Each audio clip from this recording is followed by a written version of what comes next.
Ready? Call the IT meeting to order, February 7th, 10:45 a.m.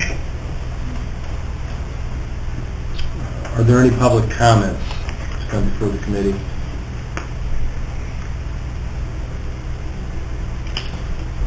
If not, we'll get right into the status of disaster recovery solution, and you'll also find an outline that we can follow. Yes.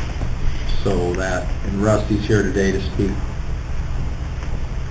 or answer questions, I should say. Just because this stuff started to get very complicated, and for Rusty and I to stay on the same page and be able to address all the issues that are going on, I just gave you my notes that I had this month, and as he and I talked about things, we made notes about where we're at with all of these issues. So, one, the PO was issued for the disaster recovery solution for the new hardware, and that is on site at Area Wide. The UPS is the one piece we were still waiting for, right? And we haven't got that yet?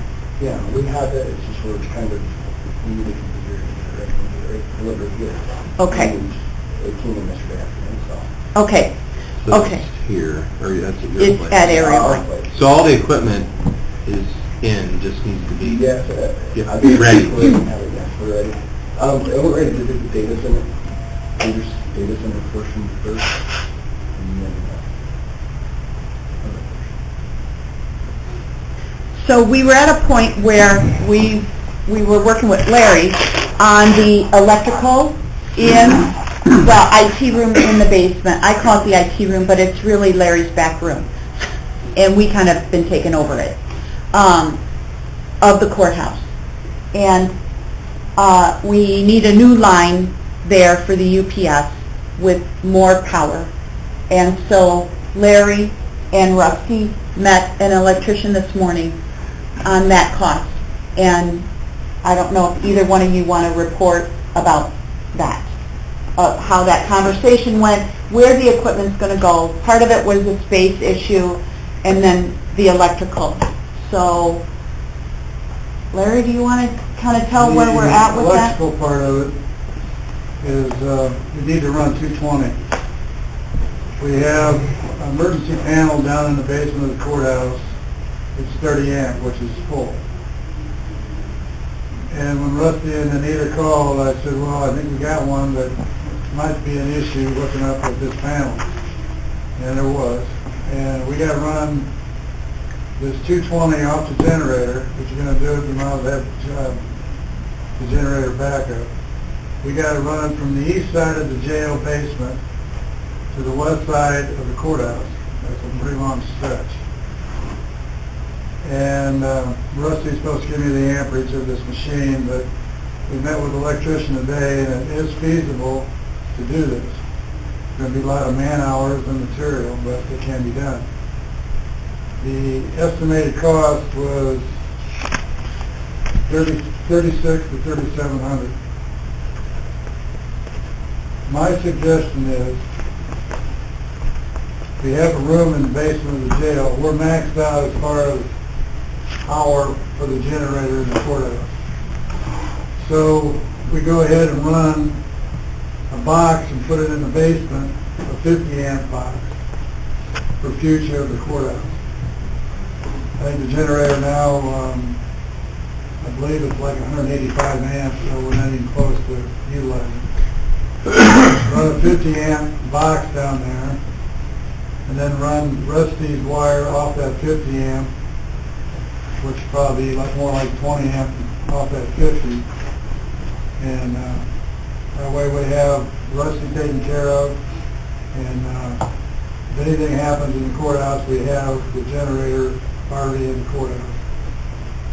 So part of this, I'm just asking or making a suggestion that part of this $3,700 can come out of maintenance repair and then go from the box in for Rusty and backup. And I was asked to try to explain this to you guys. my concern when I heard the $3,700, other than, ticket shop, because I know nothing about electrical work, but I think, oh, that sounds simple enough, $500? So let's back up to the 3,600 is just to get the power from the one end to the other end, That's just, generated power, right? that's just gonna take care of Rusty's, problem. And that's off generated power too, it's backed up? So we just went through a similar thing at work. What would happen if we put a second generator in? Is that even feasible or no? We don't need a second generator. Because you've got, okay, I We're got not even maxed out. 185 amps. This is a brand new generator, and we're not even close to being tapped out on this generator yet. But I think we need more generator power in the courthouse for the future, so to kind of kill two birds with one stone. Take care of the courthouse in the future Agreed. and take care of Rusty. It's kind of like what we did here when we found out, until we mapped out what was really running off the generator and stuff. We got it good now. So Larry, the generator that is over there, that is just for the correctional facility. No. There's no power going into the jail, to the actual courthouse off that I have generator? power there, but it's maxed out. I have a fuse box, a backup fuse box, It's a 30, right? 30 amps. What, another question would be then, if it's maxed out, who's the electrician you talked to today? B&D. Grimes?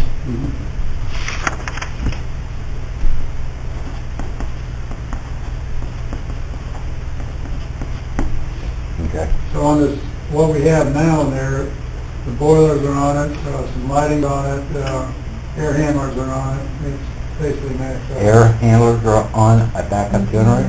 One of them, yes. Well, if you're gonna have the boilers on, you need air handlers. Yeah. And I think the phone's on it, if I remember right. Didn't we put Yeah. the phone on it? Yeah, phone will be on it because they don't pull nothing. So those, I gotta get this straight, man. So those buildings are separate, right? They're connected underneath? Right. Right. So there's already a connection apparently, but, Right, but he'd have to run a whole line. All the way. Right, and if we do this, run a whole line designated to this project, my project is now over $30,000. well, Right. Depends how you look at that. What is really the total scope of the project? the circle we're putting over there in electronics have what kind of amp draw? Oh, it's the UPS that really, but. The UPS. Okay, so the battery and the battery charger's going on inside this little thing. Yeah, I have to look it up. Yeah. I know it's, I have the outlet type and, we commonly term 220, but have to get those. you got pictures of plugs that you use to plug it in? Yep.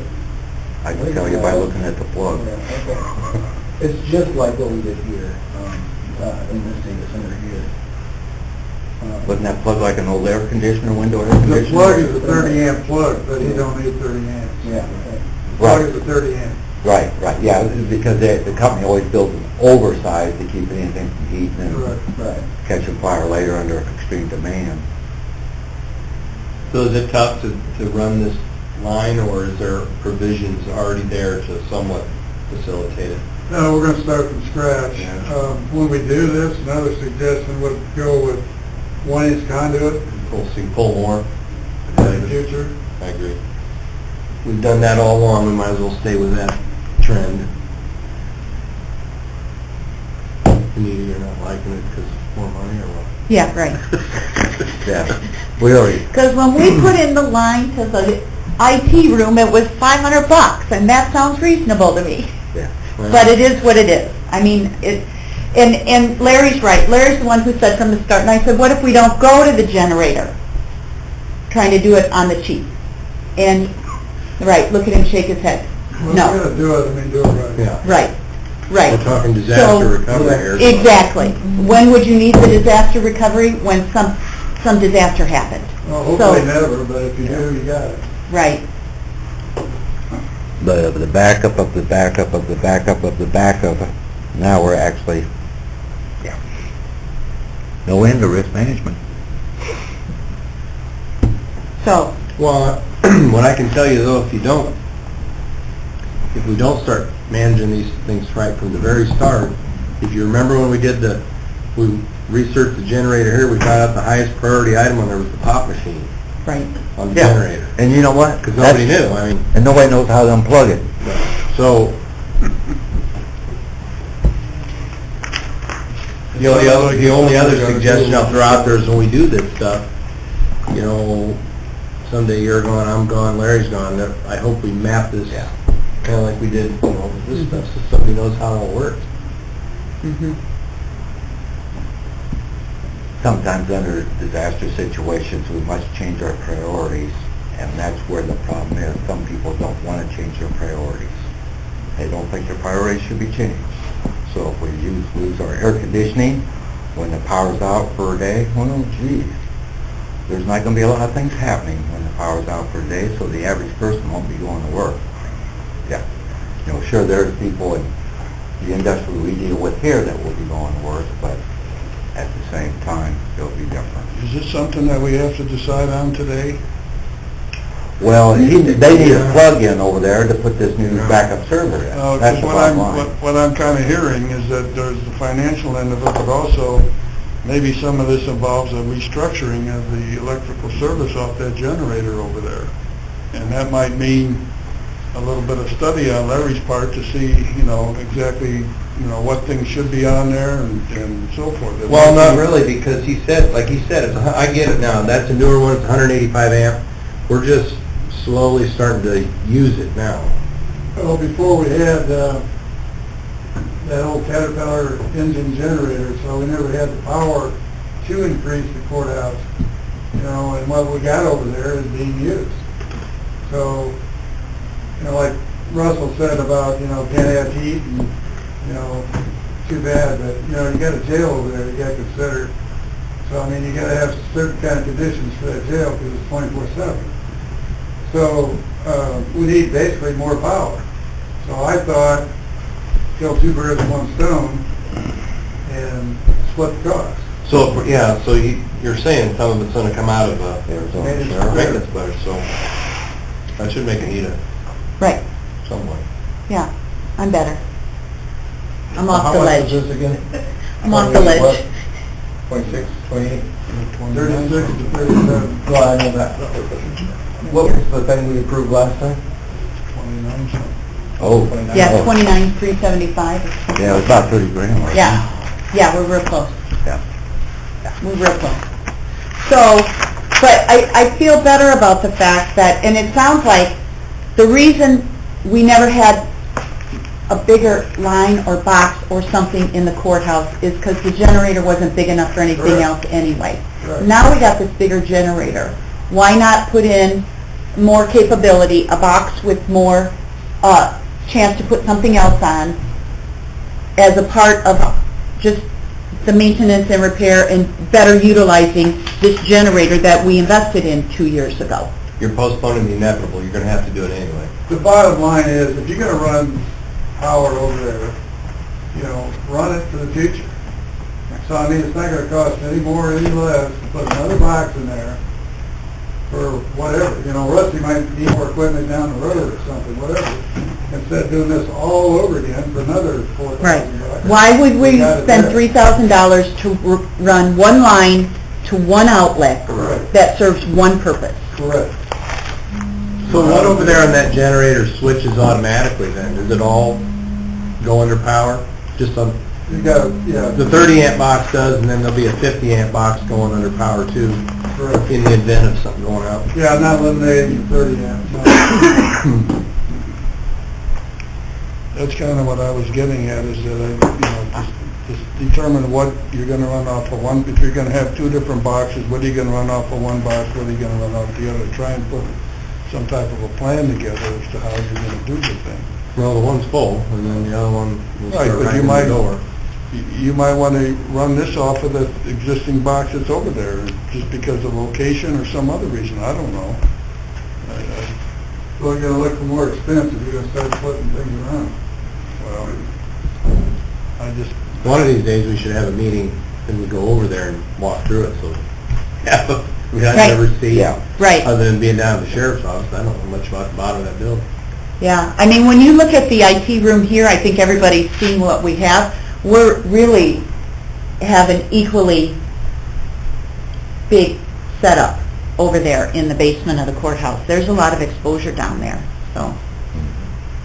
so if we say that we're gonna put this under a bigger project to cover a multitude of other things, is that something that transfers this over to management committee?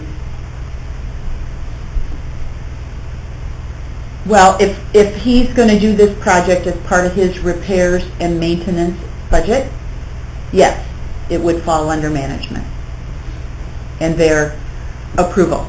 Now, the issue becomes,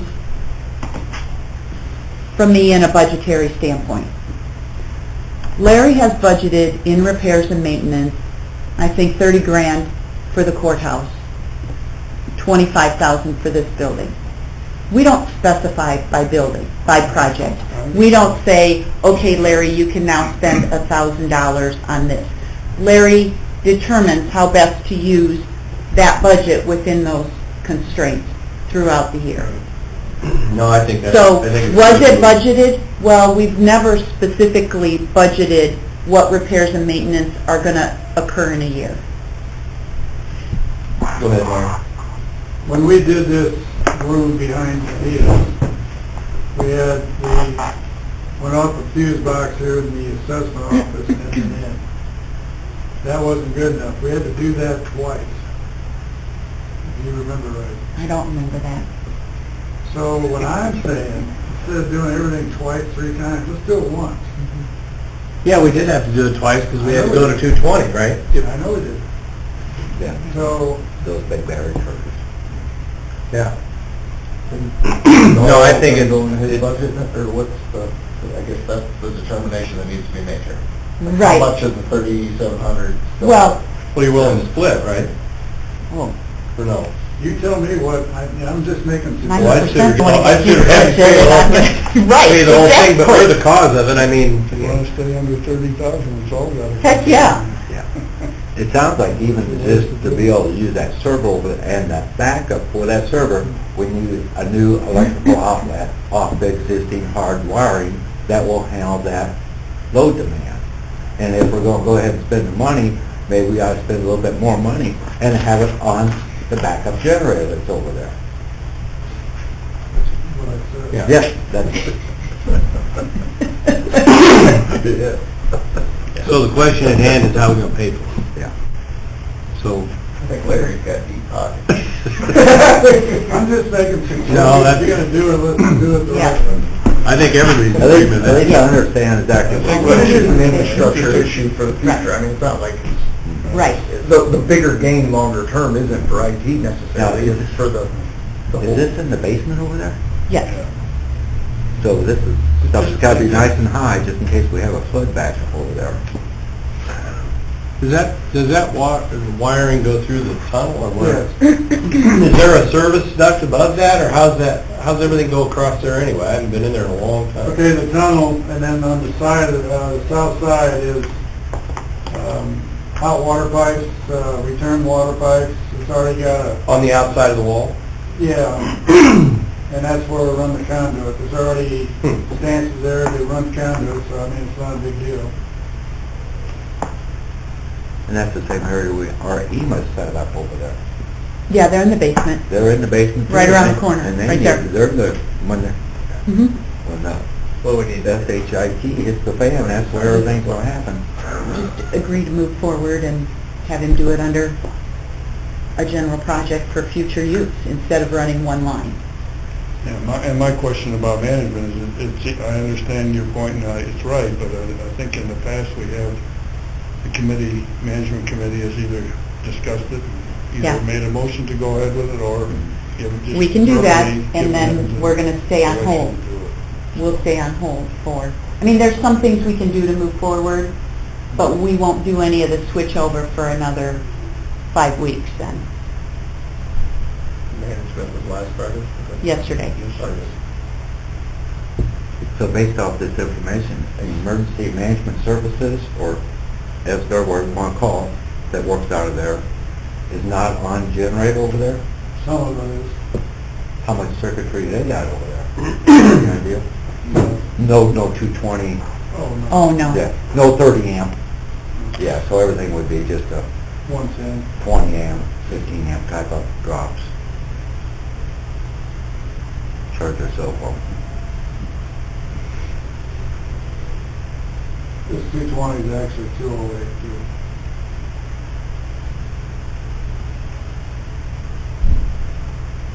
So what's left, just how we're going to pay for it, or does that go to Well, management? right. If it's going to go to management, that's okay, and then we'll wait. So there's, excuse me, the project was 29 and some change, Mm-hmm. and you set the ceiling at 30, Mm-hmm. so we're a little short. Mm-hmm. Well, when it comes to risk management, it sounds like it's going to help a lot of different agencies. It's, Right, so can we get it somewhere other than just Larry? that's what I'm Have some thinking. people pony up.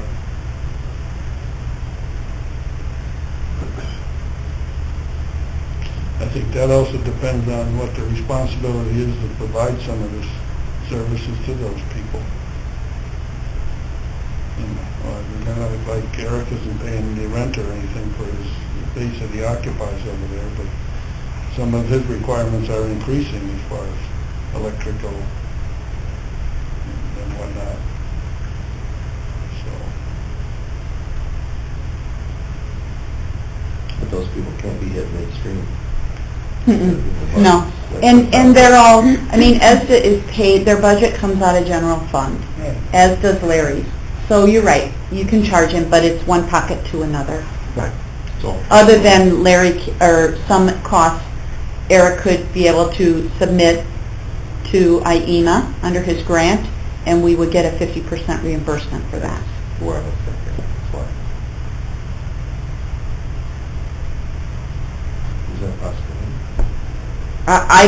I haven't read his grant in detail. He determines what is available to get submitted for reimbursement, but I can certainly ask him.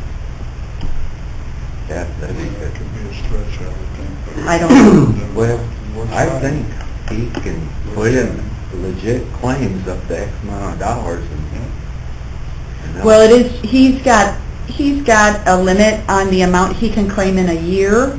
Now, he's never hit that. We've always been under, yeah, it's about 13,000. And we're always around 10 or so he's got some room. That way, when it comes to pure dollars, but I don't know about specifics as to what type, if there's a limit on type of cost, or I would not feel qualified to answer that question. since that's the county EOC, I would think maybe have a good chance of making sure there's plenty of power coming off the backup generator, not far from a big battery backup. So at this point, do you want to send this to management committee for next month? That's question one. I can almost predict the management committee is going to tell Larry to put in the 50 amp box and go ahead with it. I don't see why it has to go to them, really. Well, for the month, we're I talking can about almost money. predict that. Yeah, I think it's something that definitely we need to do and get her done now. And then we'll figure out on the funding issue. I don't know if we need to figure out all the funding issue right now, because again, we need to tap on a couple shoulders and see, especially if we can use some federal or state money that we're already in line for. Does that make sense? Mhm. And this thing uses the same switch as the 30 when it switches over? Transfer switch, yes. Yes.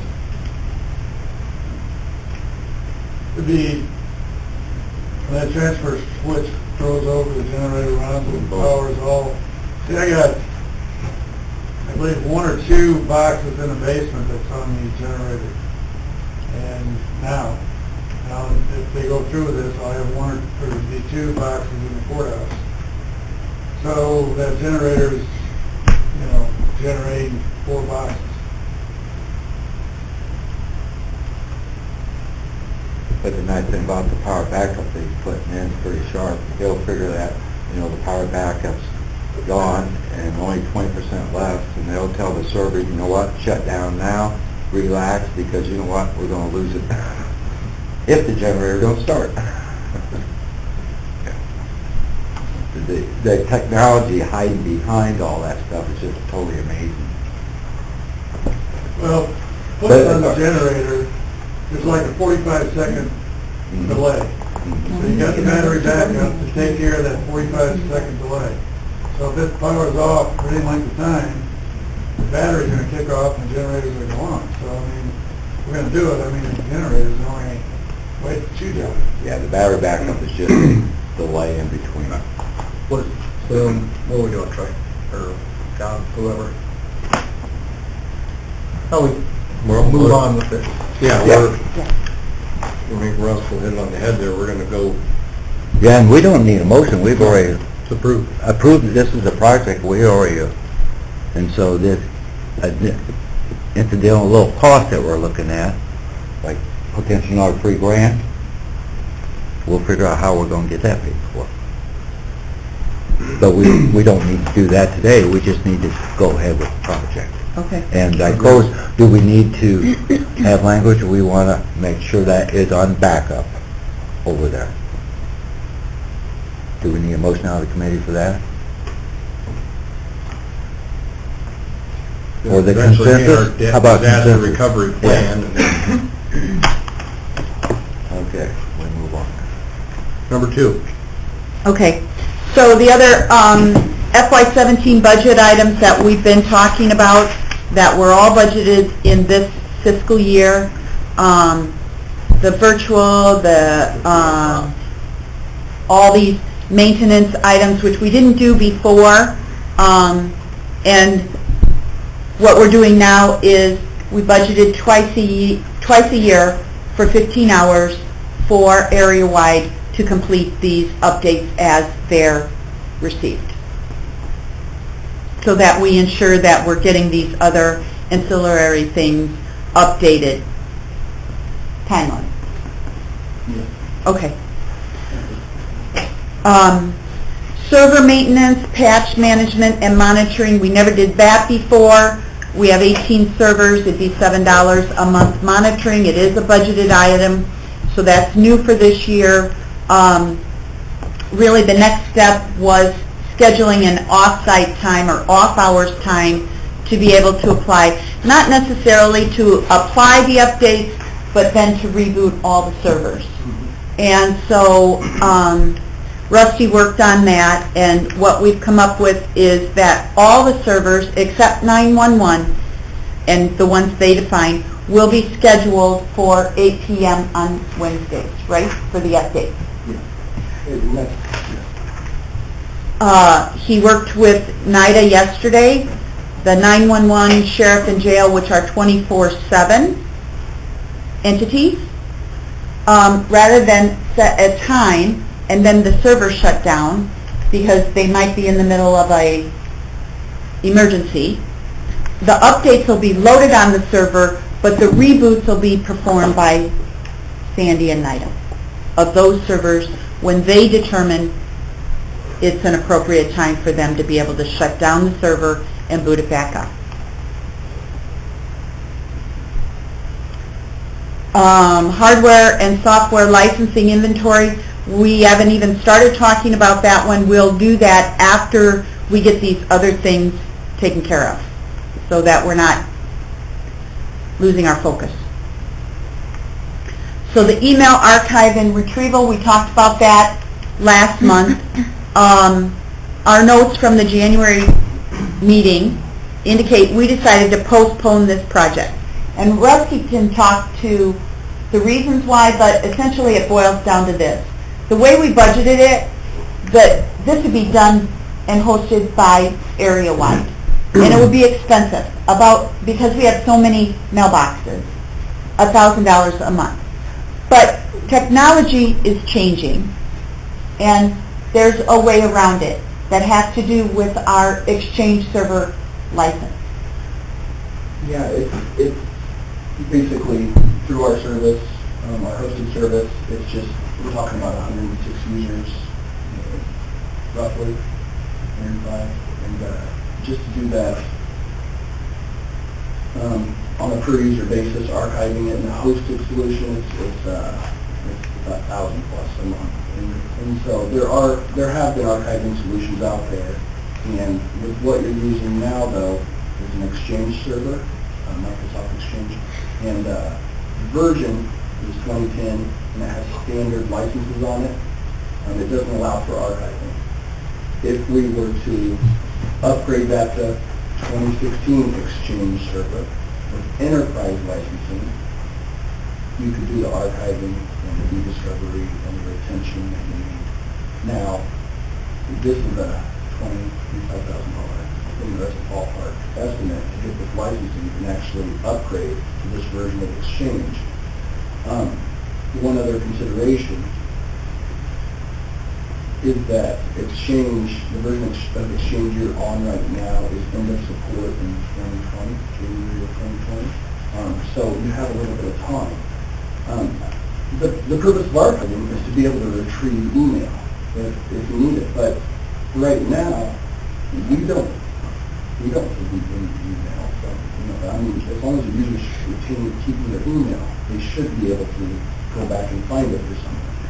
And if that's not the case, we have some backups that we can recover from, and there's some retention there. However, the archival solution is the full retention option, and it's what a lot of organizations do, and it is important to have. However, it's a big ticket item, and I guess it's like we have the current user's mailbox, we have the backups, and the full solution in the archive, 2025, do we want to explore this further and actually come up with a full item and do that? So, is there any questions on that? Right, No. so that is why, a month ago, we kind of decided, put it on hold for now. We have our regular backups. It served us well. We haven't had issues where we've gotten, the issue is FOIA requests where we're missing email. We have not had that. So we move forward with the current, and at the point in time when we have to renew or upgrade to a newer Exchange license, it will likely include this functionality. So it will be a software upgrade we have to do at some point anyway, when it goes off support. What would be the cost for the newer version of what we had, the Exchange, but not the enterprise version, the whatever. It's not like, I'd have to, I mean, like what, I guess I'm getting at, what's the difference between the 25,000 and what it'll be if we just keep doing what we're doing? When that time comes, in 2020. I would say it would be about 60% of the standard version would be of the enterprise version. That's really rough. For this new user. So in 4 years, if we, just renewed, right. That's what you're asking? Yeah, it costs us $8-10 grand more to do that. Right. That's a ways down the road. Right. And for this, in this report occurring in January of 2020, you want to be about, making sure you know what you're doing about 6 months ahead of time. So it's just important to not wait for the last minute. But, I mean, there is a little bit of room here.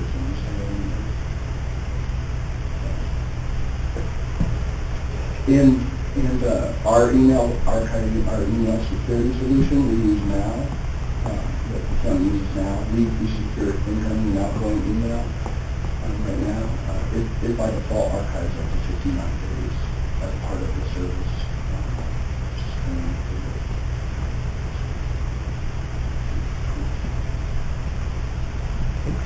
Any questions on that? No.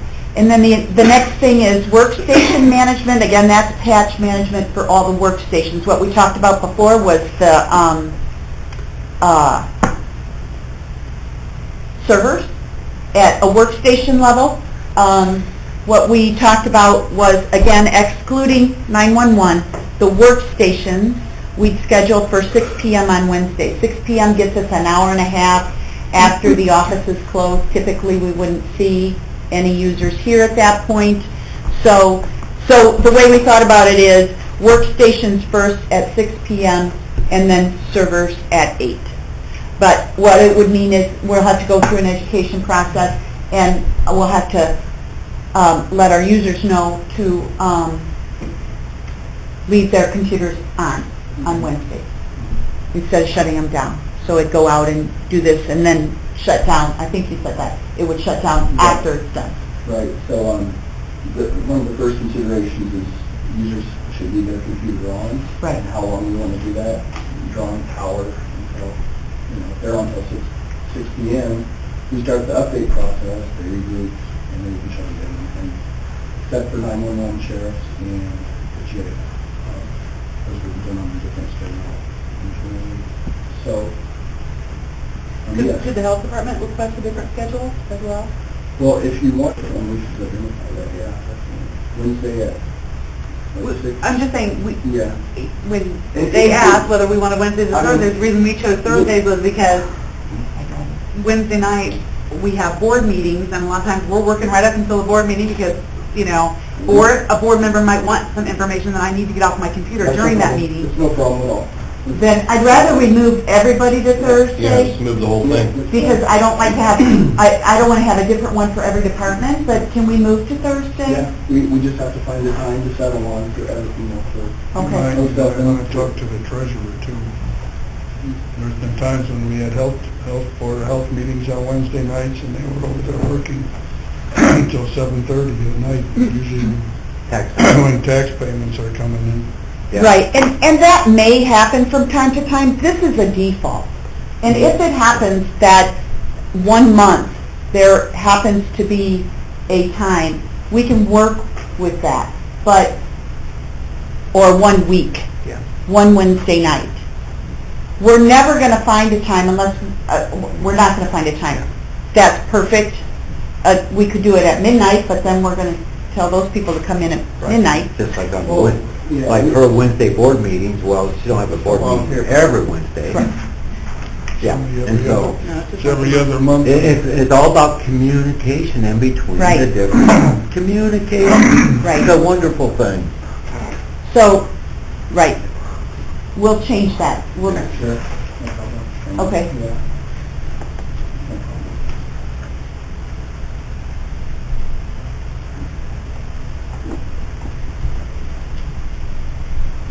Go to Thursdays then? yeah. Barring any other issues, right, Right. with anyone else, but, And right now, we have a default group, and then we'll have an essential services group. And then if we use another group, that would be great. I mean, that's what we do, and do the alternative, so that's all. Good. Larry? You guys tell me to go ahead with the project, I must have dozed off. Yes, yeah. Sorry. You're good. Thank We'll you. figure out how to pay for it later. Yeah, that's Bigger the better. Paul Bryan.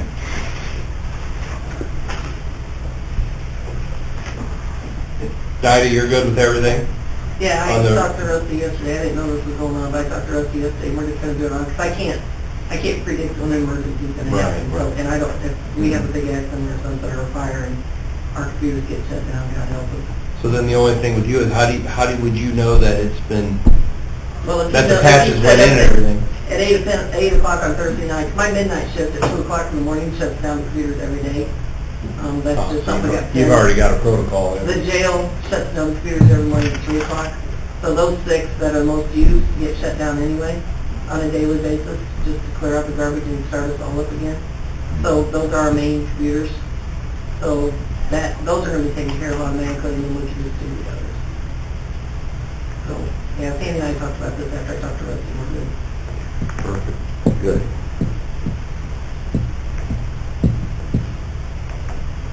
okay? Next item. Security assessment, that was in the budget. There is a a item in our budget for $5,000 to receive a security assessment. And what Rusty and I talked about, what area-wide plan would be to, one, issue a scope report of what it's going to include, then do the assessment and give us back a report, and then include some remediation, right? You want to? Right. And this is what we call a gap assessment. We recommended a security assessment for a couple of years now, and it just hasn't been available. There are a couple options here. The first thing you would do is do a risk assessment and assign a value to all of your data and all of your resources. That would be much more costly, and it might even involve a third-party service coming in, and it would be something that each department head would want to do. What we want to do is go in to the data center and the network and actually find key areas and vulnerabilities that we want to lock down further. Our concern, the biggest concern for Iroquois County, I would see, is loss of services, exfiltration or theft of PHI or PII, personal health information or personally identifiable information from any of the departments not forward. So it's actually one of the most critical issues out there. So again, it's at the top of the list. Health records are the most popular for that, and then personally identifiable information goes right on with that. I can count that most of the departments have some form of PII on the server or in their database somewhere. So while we've implemented a whole network infrastructure and a server infrastructure, and we're in disaster recovery is an information security step as well. It deals with availability. We still need to test the effectiveness of these controls we put in place and harden them even further, including the servers and the switching and firewall and all that good stuff. So, does anyone have any questions or want to offer any? I'm sure we're all aware of the issues out there. You probably have that in your office as well. I mean, the health information. And then, like, in these cases here, you have a lot of stuff on the state servers, right? I mean, the state keeps databases, but Right. there is some stuff hosted here. That's Right, internally, right. and that's accessible to them. We just need to, as far as say a HIPAA or PHI regulation, testing the effectiveness of those controls is important. Obviously, those controls we have in place, firewall, and even taking more steps to secure those. It's important that we're doing that. Even meeting to talk about it is important. So, you have to have recognition and key stakeholder buy-in and approval. And Funding. Yeah, Funding. that too, but right now, we need to know where to begin. I guess what I should say is over the past few years we've recommended this, but then we had a recent issue with a specific department, and we kind of discovered that, hey, if you're really wanting to address this issue, we need to be doing something like this now. Now is the right time. Yeah. All right, then the other thing that we've talked about is the current firewall. We bought a firewall that has DPI SSL technology, and that's what I know about that. But Rusty can explain what it is. It is not enabled. This technology is not enabled. It's available on the firewall that we have. To do that would be hours of manpower to enable it, correct? Not equipment, it's hours, it's labor. So, do you want to explain what this technology would do?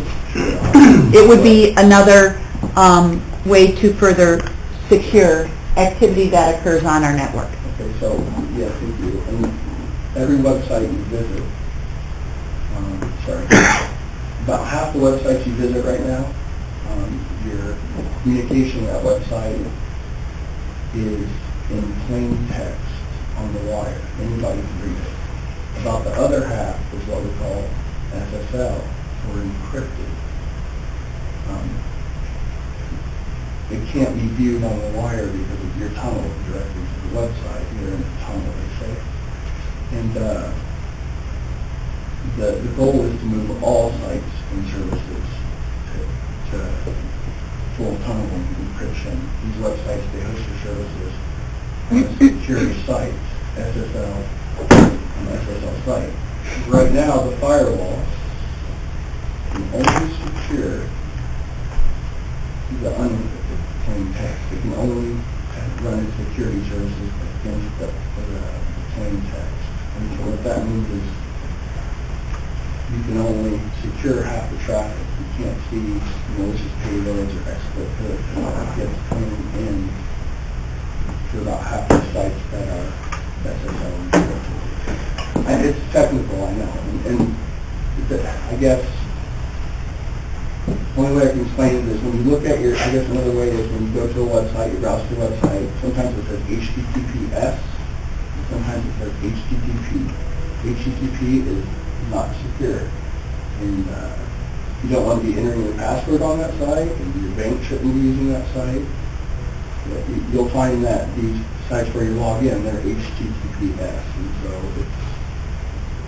so there's also malicious sites out there that put hits and malware that we can't scan here if the traffic is. So our firewall can see if it's HTTP. It cannot see if it's HTTPS. It has the functionality to do it. We're not utilizing it. Right. There's some work in order to make that happen. That's labor hours, site area-wise. Right. Rusty's going to give us an estimate so we know how much we're talking And about. then where would you prioritize that on the list? It'd be nice to get it done immediately. Really? So Anything high else? priority. Yeah. Just because you can't see, a lot of these sites are going to, I'd say. So when the money... The risk is that the estimate- user here is logging into an HTTPS and you can't Right. scan it to make sure that there's not malware coming back. Right. Happened a week ago, again. And there's certain, there are certain sites that we won't scan. If someone's going to their, we need to know what they are, but we need to know, they have to be secure as well.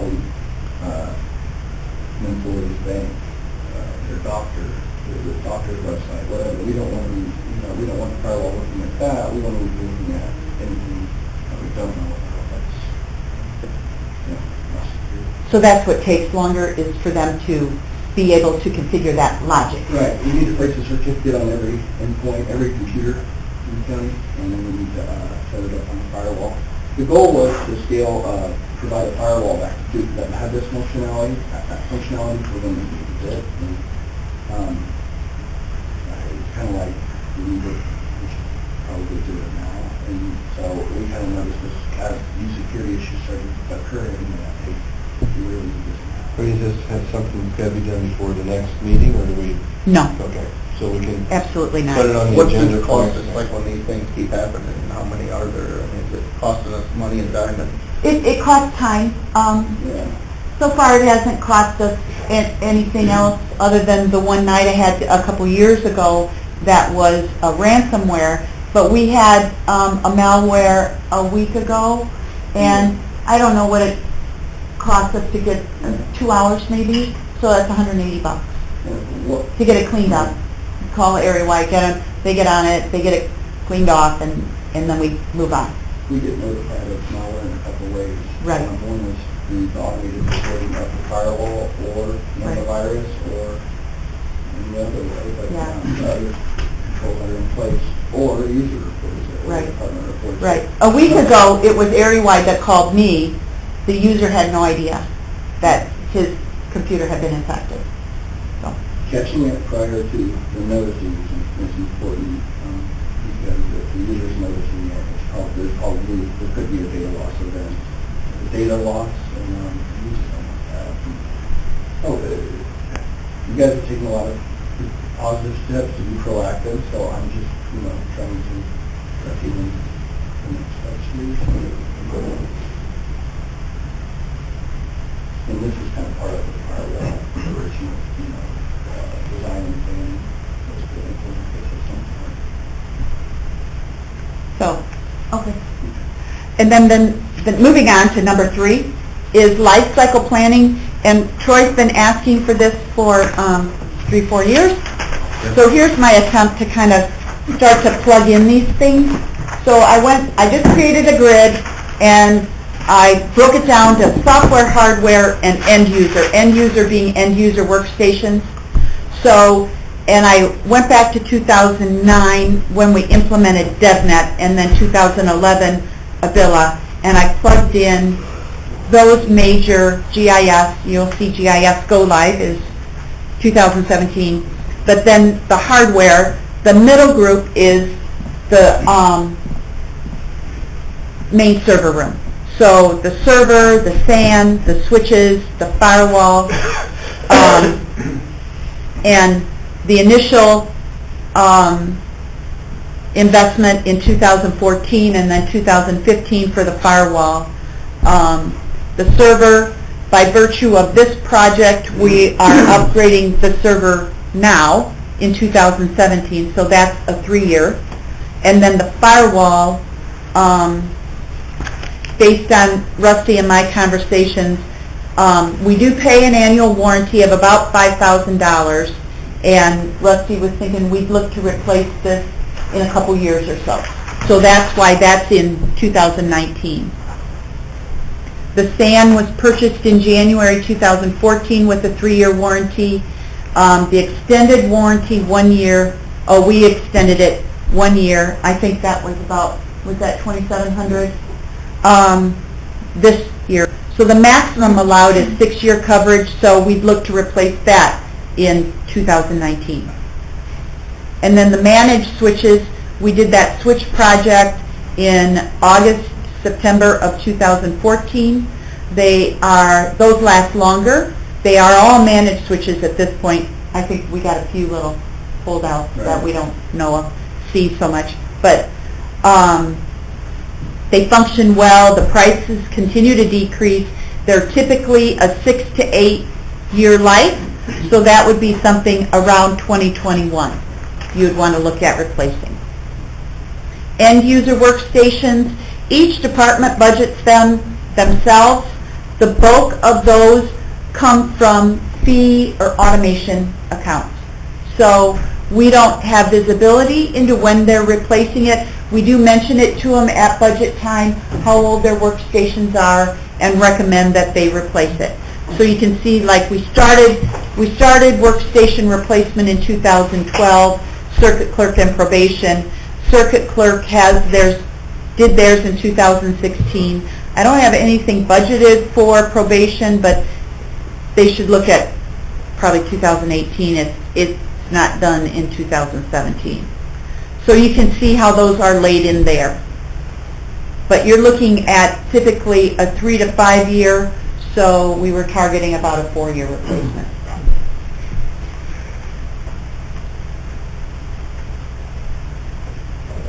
So that's what we have put together. If there's something else you want to see in addition to that. We can keep growing that too, right? Right. That's what I'm thinking. As we become more aware of things, I can add them to them and we can just continue. But at least it's a starting working document. The key is spacing those costs out. Yep. Yeah, maintaining service.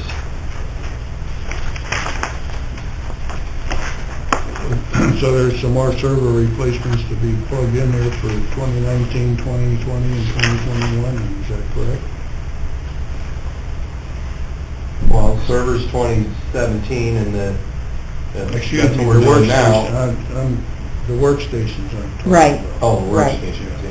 That as they occur. I mean, the finance and assessment ones, those I have a little more visibility to because they're paid out of the general fund. So I think it's in my notes that the last time we did it, it was about just under $10,000 to do those two departments in that year. So for fiscal 18, next year's budget, we look for adding $10,000 to the finance budget to be able to do those workstations again.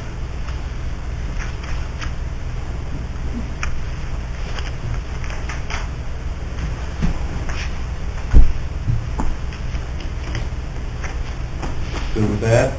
On to the next one. That's it. Oh, like, what's on the agenda? Other? Oh, other IT issues.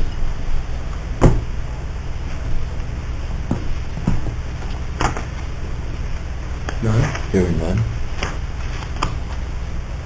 If there are none, I would entertain a motion to adjourn. So moved. Moved and seconded. All in favor to adjourn, say aye. Aye. Opposed, same sign.